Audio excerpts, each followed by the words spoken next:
Hey everyone, Tim Hauer again from Coastal Preps here for the boys tennis preview. And much like the boys golf preview, if you were able to watch that one, some of the same teams you're going to hear a lot about in this one. We'll start in the Mid-Eastern Conference where Hoggard or New Hanover, one of those two teams has won the conference title every year dating back to 2014.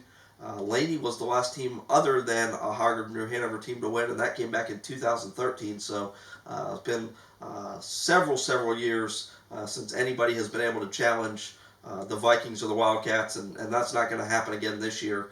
Those two teams enter as heavy favorites to once again claim a conference title. Last year they split a pair of regular season meetings and had to play a tiebreaker match at the end of the year to decide who was going to earn the automatic 4A playoff match or playoff seed for the Mid-Eastern Conference, and New Hanover won that match 6-3. So, as you can tell, they were very evenly matched last year, and I expect that to be the case again this year, as both teams returned 4 of their 6 starters. Hoggard did lose their top 2 players, so they've got a little bit more to replace up at the top of the lineup, but certainly have great depth and will be pretty similar from 1 through 6 this year in terms of talent. Whereas New Hanover lost reigning Coastal Preps Player of the Year Alan Dimick to graduation, but Augie Ballantyne, who's one of the best players in the area, will slide right into that number 1 spot and should have no problem, dominating at that spot in the conference. So I certainly expect both of those Hoggard New Hanover matches to come down to the wire. If you're not familiar with how tennis works, they'll play 6 singles matches first, and then they'll play 3 doubles matches after that. So a total of 9 points, and you need 5 of them to win. So a lot of times in these close matches, it will come down to how the teams play in doubles. I'm sure both of those teams are working pretty heavily right now on their doubles teams and who they want to play together and doubles tactics, because they should both expect that it'll come down to that. Come down to those matches to decide who wins it. An interesting fact in the Mid-Eastern Conference, North Brunswick has finally added a team.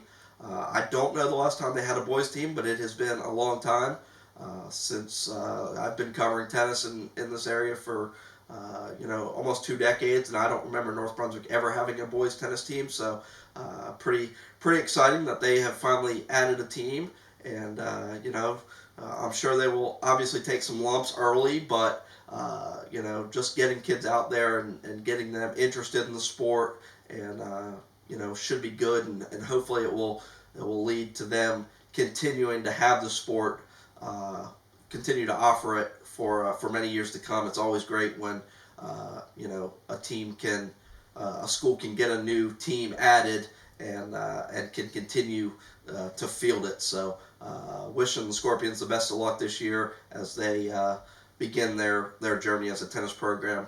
I think the Brunswick County schools will certainly all kind of be in the mix for the 3A spot.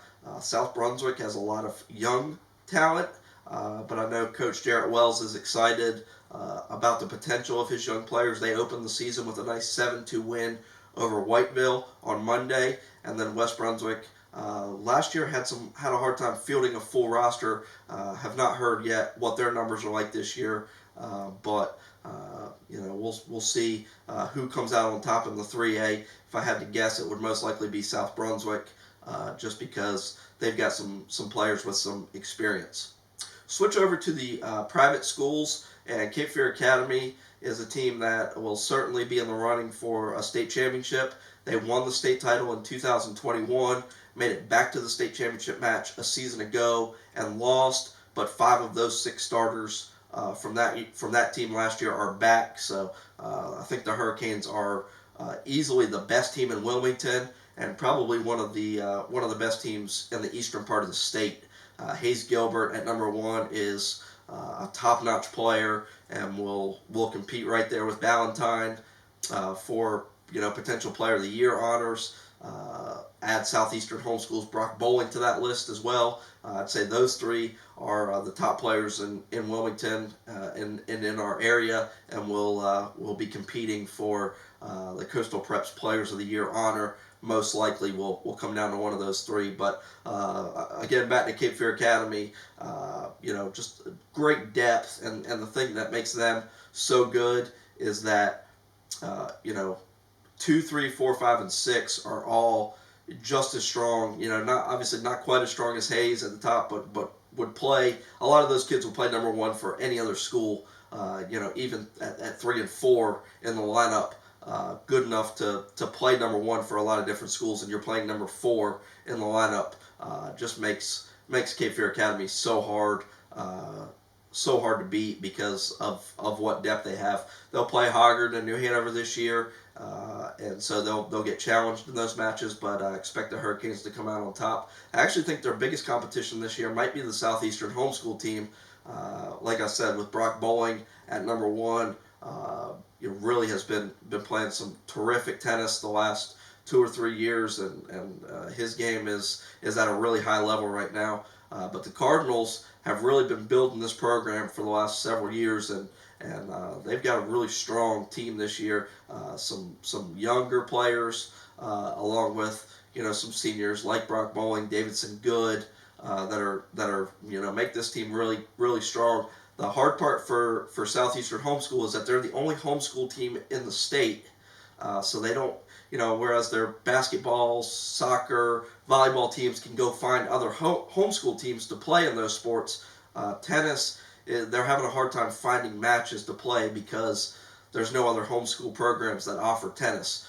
So they're playing Cape Fear Academy twice, and then have lined up a few public schools to play, but they just won't get as many matches as a lot of teams just because it's hard for them to find some teams to play. So, but I'm sure the matches that they will play, they'll have great success in, and certainly looking forward to seeing how they compete against Cape Fear Academy. I think they're 1 and 2 in the area, like I said.